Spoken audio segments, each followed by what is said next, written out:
சில விஷயங்கள் உன்னை விட்டு போனதுனால அவ்வளவுதான் நினைச்சிடாத.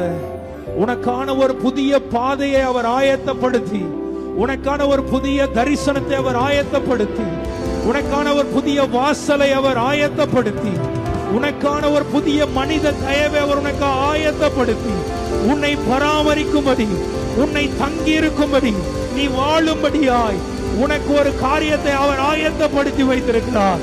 ஆமென் சொல்ற பிள்ளைங்க, இப்ப வந்திருக்கிற பலவீனத்தினால, இப்ப வந்திருக்கிற வியாதியினால, இப்ப நீ பட்டிருக்கிற கடன் பிரச்சனையினால, இப்ப சந்தித்த அந்த இழப்புகளினால, அந்த நஷ்டத்தினால வற்றி போயிட்டோன்னு நினைக்காத. கர்த்தர் உனக்காக ஒரு புதிய காரியத்தை தொடங்கி இருக்கிறார். தேவ பிள்ளையே, மகனே, மகளே, தேவ பிள்ளையே, அவர் உன்னை விட்டு விடுகிற தேவன் அல்ல. உன் கரம் பிடித்து, உன்னை கையை பிடித்து உன்னை தூக்கி விடுகிற தேவன். அவருடைய கை குறுகி போகவில்லை. அவருடைய கிருபை உன்னை விட்டு மாறவில்லை. அவர் உனக்கு சொன்னதை செய்யும் அளவும் அவர் உன்னை விட்டு விலகுவதும் இல்லை, உன்னை கைவிடுவதும் இல்லை.